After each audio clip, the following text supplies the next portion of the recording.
Bonjour, je suis Frédéric Morena de la société Emerson. Bienvenue dans ma nouvelle vidéo. Le sujet du jour concerne le câblage d'un mode secours pour les groupes de condensation Emerson ZX. Tout d'abord, voici deux mises en garde à prendre en considération avant le câblage du mode secours. Premièrement, il faudra que l'alimentation électrique du groupe soit coupée avant de réaliser le câblage. Et deuxièmement, il faut savoir que ce câblage est provisoire et ne peut pas être définitif. Voici le matériel nécessaire pour la réalisation de ce câblage en mode secours. En premier, il va falloir un pressostat BP pour donner la commande au compresseur. Il va ensuite falloir un flexible pour raccorder le pressostat sur la partie frigorifique. Il va falloir ensuite des outils, tournevis plat, tournevis cruciforme, du fil électrique et des wagots. Avant de procéder au câblage, je vais vous montrer un schéma électrique expliquant les modifications que vous allez devoir réaliser. Voici le câblage d'origine d'un groupe de condensation ZX. Donc la commande du compresseur arrive ici en rouge et passe par le fusible F3 pour ensuite passer par le pressostat de sécurité HP entre X12 et X16.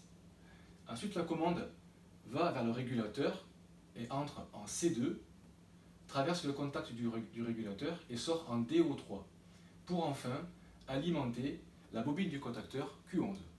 Pour ce qui concerne la commande du ventilateur, on a le 230 volts qui arrive par le fusible F2 et qui est représenté ici par le fil vert, arrive sur la borne X11 et rentre dans le contact TO2 du régulateur. Et ensuite, la commande arrive vers le bornier X13 pour piloter le ou les ventilateurs. Le but de l'opération d'aujourd'hui sera de bypasser le régulateur pour commander directement le compresseur et les ventilateurs. Dans un premier temps, il va falloir déconnecter la commande d'origine du groupe. Donc alors, on a ici la commande du compresseur qui sort du pressostat HP et qui arrive à la borne X16. Donc là maintenant, on vient déconnecter le fil qui va entre X16 et le régulateur et on lui met un wagot pour l'isoler. De même pour le fil qui arrive du régulateur vers la bobine du contacteur. Donc on déconnecte ce fil et on lui met un wagot. Et la dernière opération va consister à déconnecter le fil qui arrive du régulateur vers la commande du ventilateur. On le déconnecte en X13 et on lui met un wagot. Voici le schéma de câblage que nous allons devoir réaliser. Avec une seule alimentation électrique, nous allons à la fois piloter la bobine du contacteur et le démarrage des ventilateurs. On va utiliser la commande qui arrive par le fusible F3. Donc, le 230 volts arrive par le fusible F3, traverse notre pressostat de sécurité HP et arrive sur la borne X16 qui est libre. On va venir connecter un fil volant qui va aller de la borne X16 vers l'entrée du contact du pressostat de sécurité BP. Sortie du pressostat de sécurité BP, on va maintenant aller dans deux directions.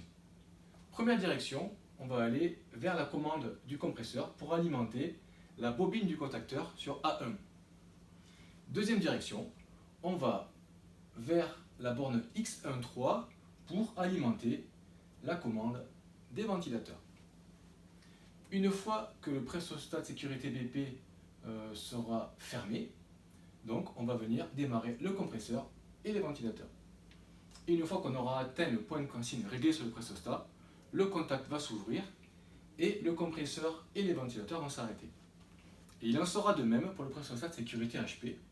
Lorsque son contact sera fermé, la commande va alimenter le compresseur et les ventilateurs. Et lorsque le contact sera ouvert, tout le monde s'arrêtera. Passons maintenant à la réalisation de ce câblage.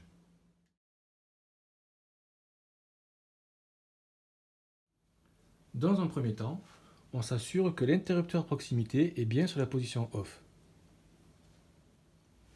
Et pour plus de précaution, on vérifie qu'il y a 0 V entre chaque phase. Donc entre phase 1 et phase 2, 0 V, entre phase 1 et phase 3, 0 V, entre phase 2 et phase 3, 0 V. Maintenant, on va déconnecter les commandes du régulateur. On va commencer par la borne 6 supérieure, le fil gris, qui est la commande du compresseur. Sur le fil, on l'isole avec un wagot. Ensuite, on va aller déconnecter la borne 3 qui est la commande des ventilateurs. On l'isole et on met un wagon. Et en dernier, on va déconnecter le fil gris qui est ici, qui est la commande qui vient du régulateur vers la bobine du contacteur. Hop, on déconnecte le fil. On met un dernier wagon. Et maintenant, on va pouvoir procéder au nouveau câblage. Je vais connecter maintenant la commande qui va de la borne 6 vers l'entrée de mon pressostat BP. Donc, je connecte mon fil sur la borne 6. Je m'assure qu'il est bien fixe. Ensuite, je prends mon fil et je l'amène sur mon pressostat. Donc là, par exemple, moi j'ai un pressostat mixte, mais je ne vais me servir que de la partie basse pression.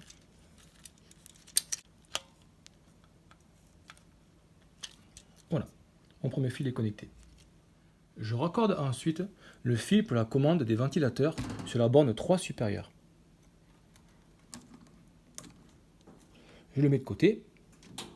Et maintenant, je raccorde le dernier fil qui est pour la commande de la bobine du contacteur, donc sur le câble A1. Sur la partie A1 du contacteur, hop, voilà. Donc là, j'ai mes deux fils de commande que je vais mettre ensemble et que je vais venir raccorder à la sortie de mon pressostat. Hop, et comme ça, lorsque le contact sera collé, eh bien, mon ventilateur et mon compresseur démarreront. Voilà. J'ai donc sur mon pressostat l'entrée qui arrive de la commande de la borne 6 et la sortie qui va vers mon ventilateur et vers mon contacteur. On règle par la suite le différentiel et le point de consigne de démarrage du compresseur. Donc pour l'exemple, je vais régler un démarrage sur 2 bars.